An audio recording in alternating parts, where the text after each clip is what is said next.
starting over. I could really never do a podcast.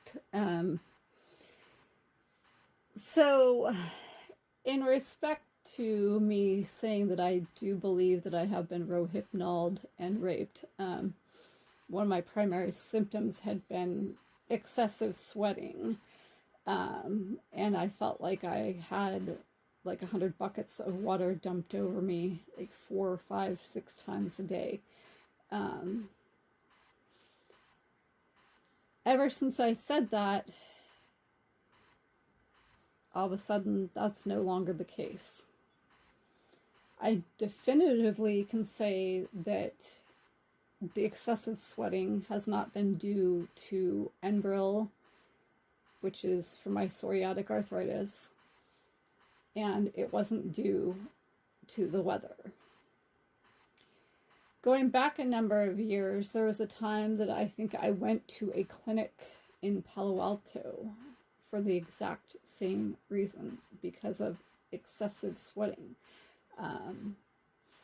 From anywhere from 9 p.m. to 12 a.m. to 11 a.m. the next day, or 12 p.m. the next day. And,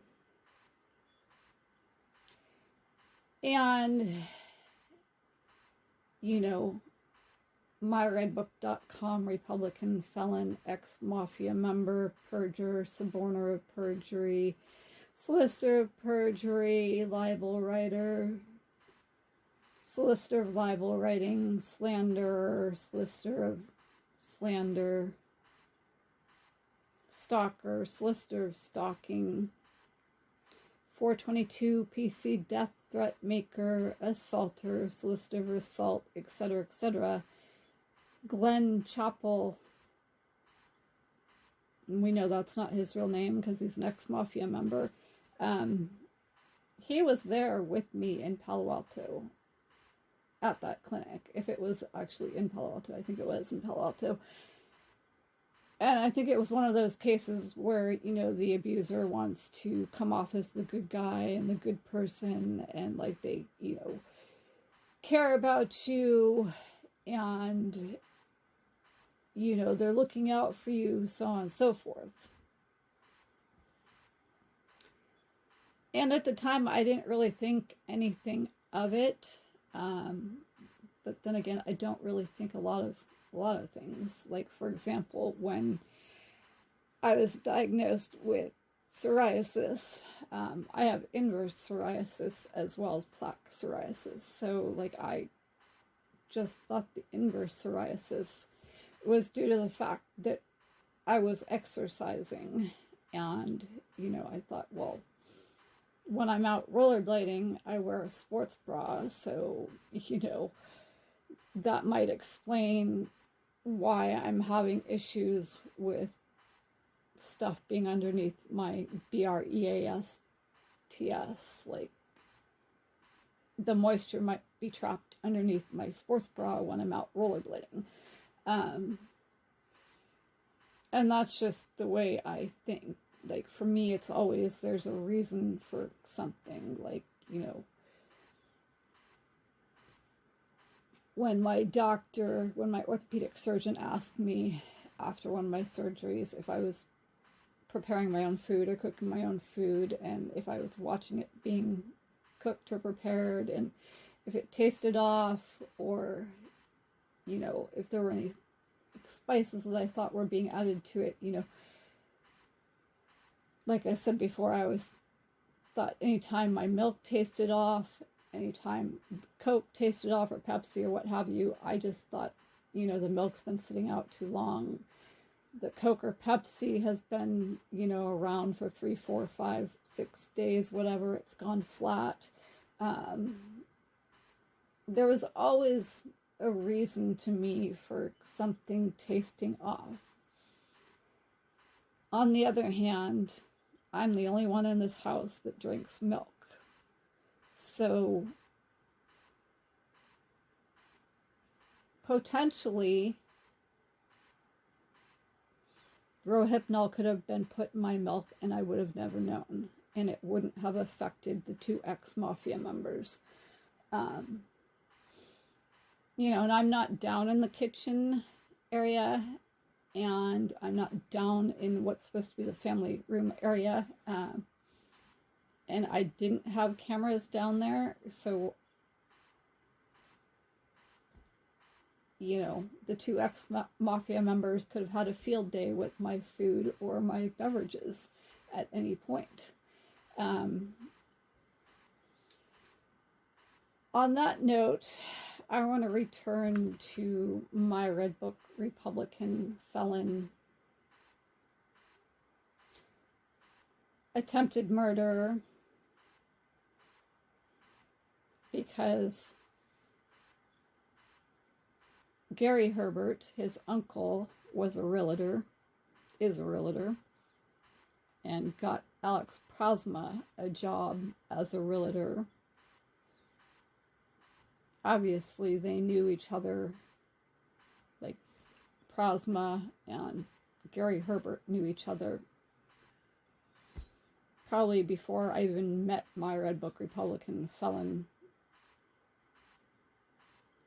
Form of perjury, perjurer, solicitor of perjury, rapist, solicitor of rape, pimp, stalker, solicitor of stalking, assaulter,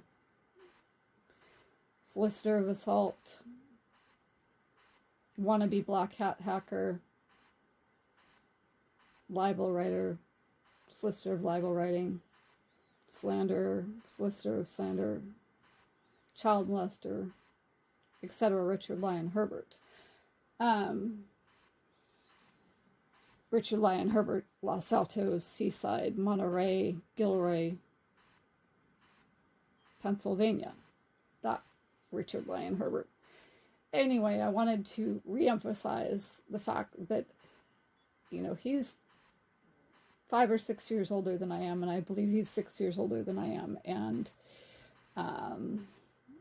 that made me a child or a minor for a long time, and him an adult. And he was present when I was 15 or 16, and I saw a male OBGYN, and that male OBGYN, Caucasian male OBGYN, told me in front of my Red Book Republican felon mob Herbert family member, all that, Richard Lyon Herbert, that I am infertile and that I would never have kids, and there was less than a 0% chance that I would have kids. And then I wanted to remind you all that something happened with the young lady that resided in the same state as the headquarters for LL Bean. Her name was actually Kara Kinson. I don't know how that's spelled.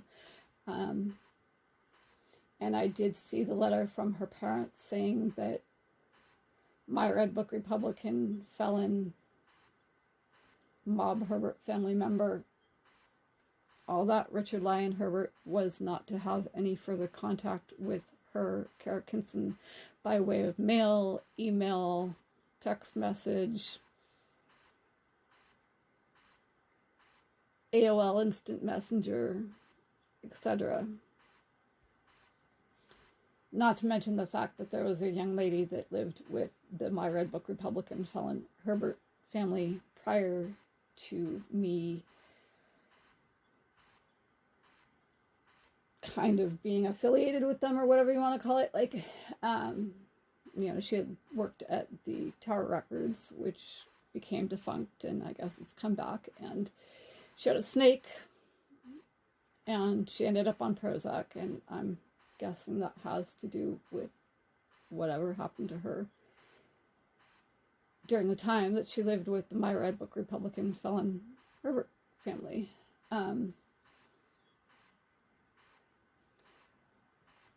Either coincidences, which aren't coincidences, between my Red Book Republican felon mob Herbert family member, all that, Richard Lyon Herbert, and my Red Book Republican felon Maxim Integrated Products, didn't graduate from San Jose State, Mike Hess. They both enjoyed hot tub orgy parties. I never went to any hot tub party or any hot tub orgy party. And, you know, back at the age of 15 or 16 or whatever, my Red Book Republican felon Mob Herbert family member, etc., Richard Lyon Herbert, wanted me to go hiking with him by myself, and I declined. I didn't have a good feeling about him. I just didn't feel comfortable and didn't want to end up dead. And then, you know, further down the line in 2008 or 2009, when I returned to South Lake Tahoe with my Red Book Republican felon, Maximum Integrated Products did not graduate from San Jose State, Mike Hess, I believe it was the very first day that I was there. It was supposed to be him and Elmer and then Penny Hess's daughter and I going hiking. And at the very last second, I was told that the daughter of Penny Hess wouldn't be coming with us.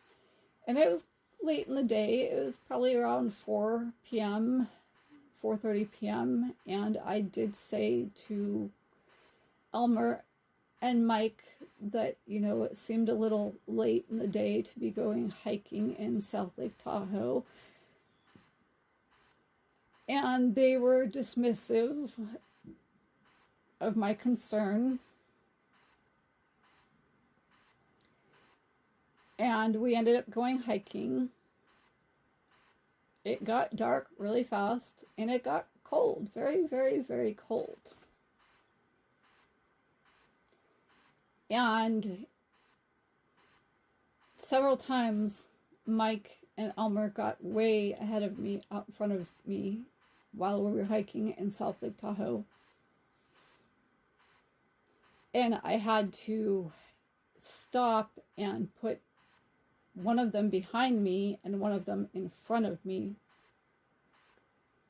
more than once. So then, towards the end of all this, Mike and Elmer had gotten way ahead of me again and left me in the dark, in the cold. And I wouldn't have gotten back down to the vehicle if some stranger had not come along with a flashlight. I would have perished.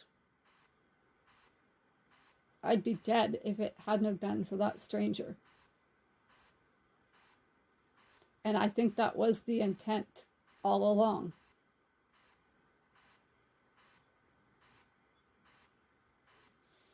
Because of that stranger with the flashlight, I was able to get to the end of the hiking trail, or whatever you want to call it, because at points there was really no trail.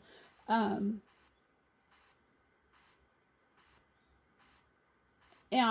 just as I got to the parking lot, Mike and Elmer were pulling out of the parking lot in the SUV that Mike had been driving at that point. And again, this stranger stepped in and kind of, you know, made Mike and Elmer stop so that I could get in the vehicle.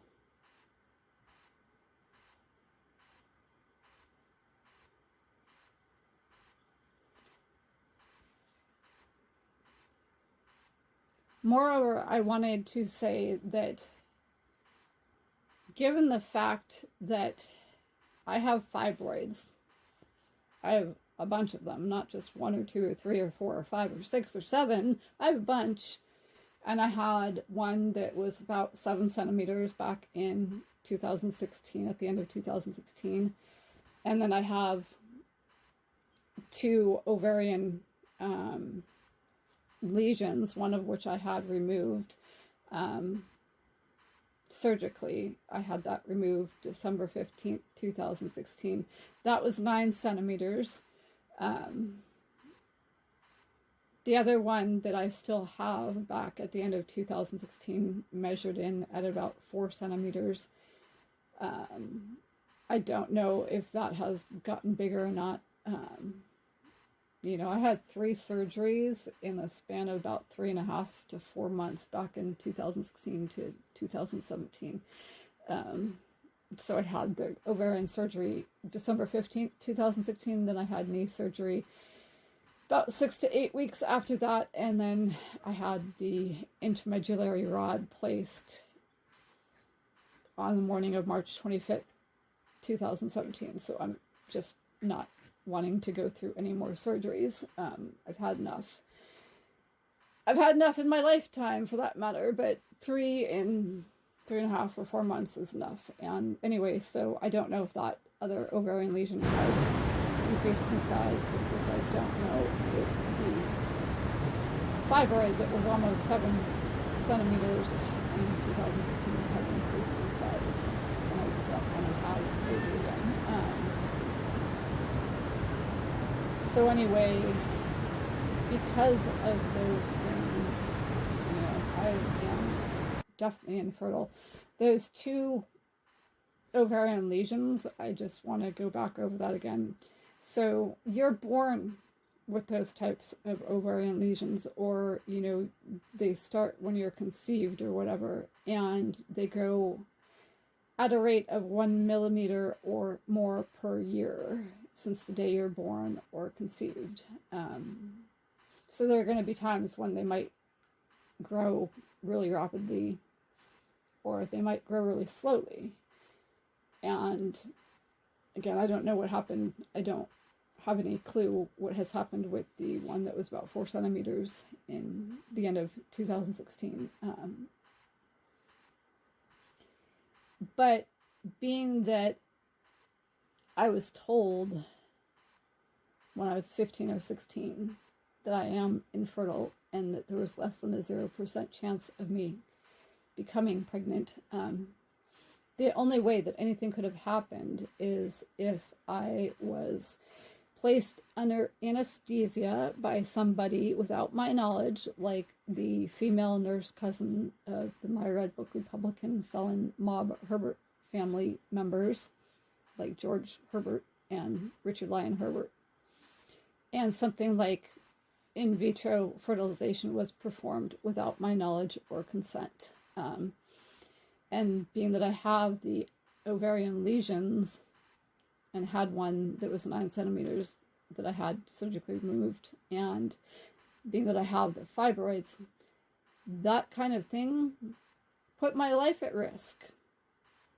Because with all the fibroids that I have, and the 9 centimeter ovarian lesion that I had, and the 4 centimeter ovarian lesion that I don't know if it's increased in size, all those things take up space in your uterus and your ovaries. Because they're all so large with me, that means things are moving around, like, you know, my kidneys and my liver, my pancreas. So when those things move, other things move, like my lungs and my heart. That put my life at risk. Having that done to me put my life at risk.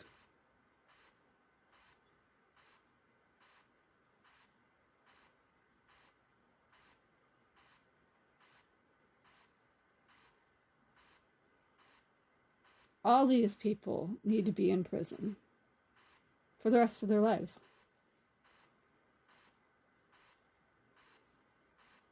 They need to be locked up, key thrown away, no possibility of parole.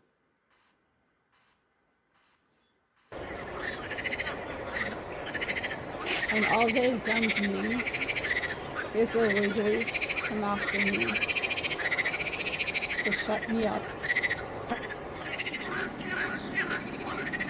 and to cover up their crimes. And the fact that San Mateo County, Santa Clara County, and the state of California has done this tells me that the state of California is very conservative, is very Republican, and is very misogynistic. And that everybody in the state of California is exceedingly corrupt.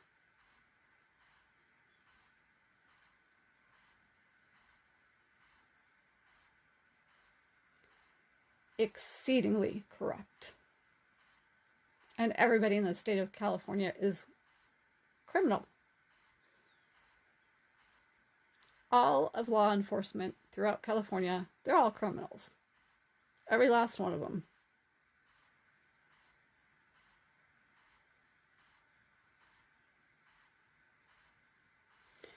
On that note, because of what I've experienced and because I understand that law enforcement came about because of slavery, it's high past time to just really get rid of law enforcement. I mean, people in law enforcement may not like to hear that, but I mean, there's no reason to have law enforcement anymore if the original intent was to keep slaves from running away. There are not supposed to be slaves anymore. There's nobody supposed to be around to keep slaves from running around or running away anymore.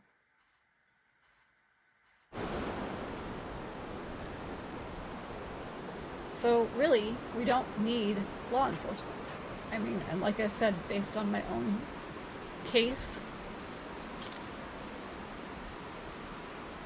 law enforcement throughout California, all of them are criminals. Every last one of them. Every single cotton-picking last one of them.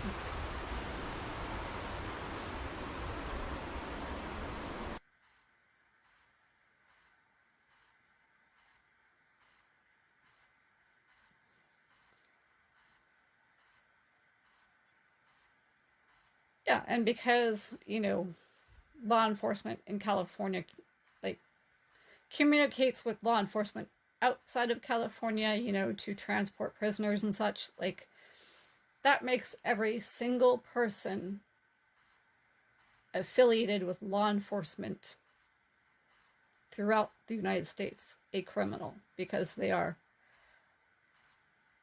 conspiring, in my case,